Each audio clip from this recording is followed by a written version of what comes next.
Magical fire bike चोर। सुहास को अपनी मैजिकल फायर बाइक पर बड़ा घमंड था। उसे पूरा यकीन था कि कोई भी बिना उसकी मर्जी के उस बाइक को छू भी नहीं सकता। इसी घमंड में उसने ऐलान कर दिया कि जो भी उसकी बाइक को बिना उसकी मर्जी से चलाकर दिखाएगा वो बाइक उस इंसान को दे देगा। ये सुनकर काफी लोग आते हैं और उस बाइक पर बैठ के उसे चलाने की कोशिश करते हैं, पर जैसे ही वो कुछ दूरी तक पहुंचते या तो बाइक उसे गिरा देती या उसका मुंह काला करके उसे वहां से भगा देती। कभी कभी तो घसीट कर ले जाती। कोशिश करने वालों का हाल बेहाल हो जाता। ऐसे में सूरज कहता है, भाई तू बड़ा घमंड करता है अपने इस बाइक पे। मुझे भी इसे हाथ लगाने नहीं देता, पर देख कहीं एक दिन कोई आके इसे उड़ा ना ले जाए। कहीं से जलने की बू आ रही है। ओ, ये तो तू ही है। चल सामने देख, एक मुर्गा आ रहा है। मेरा चैलेंज एक्सेप्ट कर, देखते हैं इसका क्या होता है। एक आदमी उनके पास आकर बाइक चलाने की डिमांड करता है। सुहास भी हंसते हंसते उसे बाइक की चाबी दे देता है। जैसे ही वो बाइक स्टार्ट करता है और एक्सीलेटर दबाता है, वो उछलकर बाइक से नीचे गिर जाता है और बाइक के साइलेंसर से निकले आग की वजह से उसके बाल और मुंह जल जाता है। बेचारा पैर घसीटते हुए सुहास के पास आता है और अपनी हार मानकर वहां से चला जाता है। सूरज कहता है, भाई तेरा ये मुर्गा तो तंदूरी मुर्गा बनकर लौटा है। मुझे तो अब लगने लगा है जैसे तेरे बाइक में मैजिक नहीं कोई भूत है। अब तो मैं गलती से भी इसके पास ना जाने वाला। उस आदमी की हालत देख सुहास अपनी बाइक पर खुश हो जाता है और उसका घमंड थोड़ा और बढ़ जाता है। जैसे कि सूरज ने कहा, लोगों को सच में लगने लगा कि उसकी बाइक में कोई भूत है। सब उससे कटे कटे से रहने लगे। पर एक दिन एक बड़ा ही स्मार्ट सा बंदा सुहास के घर आ पहुंचा। उसका नाम आदि होता है। वो उसे कहता है, हे सुहास, मैं तुम्हारा ही चैलेंज एक्सेप्ट करता हूँ, पर मेरी एक शर्त है। मुझे तुम्हारी बाइक के साथ 10 मिनट के लिए अकेला छोड़ दो। अगर शर्त मंजूर है तो लाओ, जरूर अपने बाइक की चाबी दो। आदि की शर्त सुन सुहास थोड़ी देर के लिए सोच में पड़ जाता है, पर अपने घमंड के चलते वो उसकी शर्त मानकर उसे बाइक की चाबी दे देता है और वहां से चले जाता है। जैसे ही 10-15 मिनट गुजर जाते हैं, आदि सुहास को वहां बुला लेता है और चैलेंज पूरा करने के लिए रेडी हो जाता है। सुहास कहता है, ऑल द बेस्ट दोस्त, जरा संभाल कर, कहीं हड्डी वड्डी ना टूट जाए। आदि भी मुस्कुराकर उसे अंगूठा दिखाता है और तुरंत बाइक स्टार्ट करके फुल स्पीड में उसे वहां से भगाता है और देखते ही देखते सुहास के आंखों के सामने वहां से छूमंतर हो जाता है। सुहास की तो जैसे काटो तो खून नहीं वैसी हालत हो जाती है।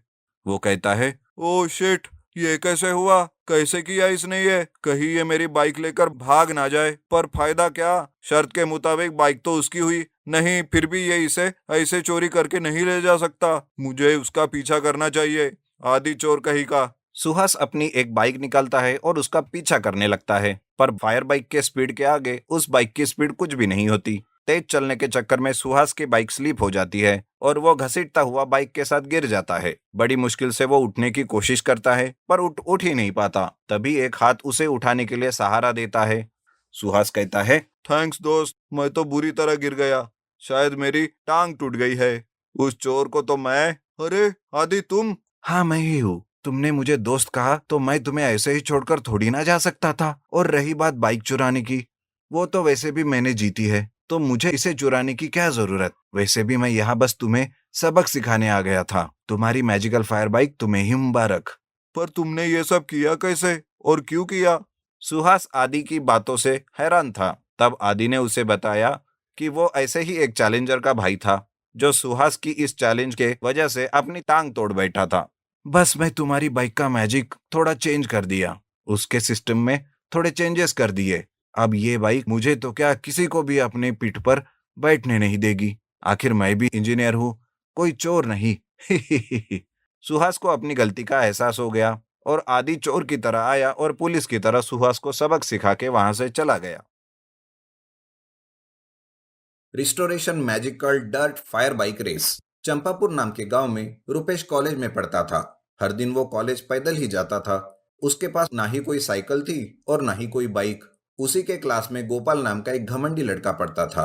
उसके पास एक बाइक थी, इसलिए गोपाल हमेशा रुपेश का मजाक उड़ाता था, उसे गरीब कहकर चिढ़ाता था और तो और बाइक को उसके सामने तेजी से लेकर जाता, जिससे रुपेश कभी गिर भी जाता था। एक दिन रुपेश परेशान होकर अपने पापा से बात करता है। पापा, मुझे बाइक खरीद कर दो, वरना मैं कल से कॉलेज नहीं जाऊंगा। अरे, ऐसा क्या हो गया कि तुम्हें बाइक की जरूरत पड़ गई? पापा, वो गोपाल हमेशा मेरा मजाक उड़ाता है, मुझे बहुत परेशान करता रहता है। बेटा, तुम लोग कॉलेज में पढ़ने जाते हो या एक दूसरे का मजाक उड़ाने? अभी मेरे पास इतने पैसे नहीं है कि मैं तुम्हें बाइक खरीद कर दे सकूं। पापा की बात सुनकर रुपेश नाराज होता है और उदास मन से बैठा रहता है। बेटे को नाराज देख माँ कहती है, बेटा, नाराज मत हो। मैंने सब सुन लिया है। मेरे पास तुम्हारे नाना जी की एक पुरानी बाइक है। क्या कहा माँ? बाइक है? आपने अब तक क्यों नहीं बताया माँ? क्या तुम देखना चाहते हो? हाँ माँ। माँ रुपेश को लेकर नाना जी के घर जाती है। उसे नाना जी की बाइक दिखाती है। बाइक देख रुपेश बहुत खुश होता है। माँ कहती है, बेटा, तुम्हारे नाना जी एक बाइक रेसर थे, लेकिन एक बार रेस के दौरान उनका एक्सीडेंट हुआ और उनका वहीं पर देहांत हो गया। इसीलिए इस डर्ट बाइक को मनहूस समझकर छुपा कर रखा था। माँ, अब मैं नाना जी की डार्ट बाइक का इस्तेमाल करूंगा और मानुस ऐसी कोई चीज नहीं होती। ये तो नाना जी का आशीर्वाद है। मेरे दोस्त के पिताजी का एक गैरेज है, मैं बाइक को उनके पास ले जाता हूँ। रुपेश बाइक को लेकर गैराज जाता है। दोस्त के पापा बाइक को ठीक से देखते हैं और कहते हैं, बेटा, ये बाइक तो बुरी तरह से खराब हो चुकी है। इसे ठीक करने से अच्छा तुम एक नई बाइक खरीद लो। नहीं चाचा, ये मेरे नाना जी की डार्ट बाइक है और मेरे पास नया बाइक खरीदने के पैसे नहीं है। सही टाइम में मुझे ये बाइक मिला। आप किसी भी तरह प्लीज मुझे ये बाइक रिपेयर करके दीजिए।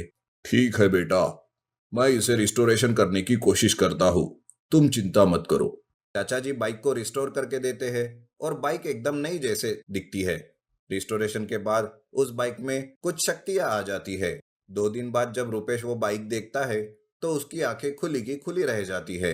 बाइक को लेकर रुपेश कॉलेज जाता है। रुपेश की बाइक देखने सभी उसके पास आते हैं और बहुत तारीफ करते हैं।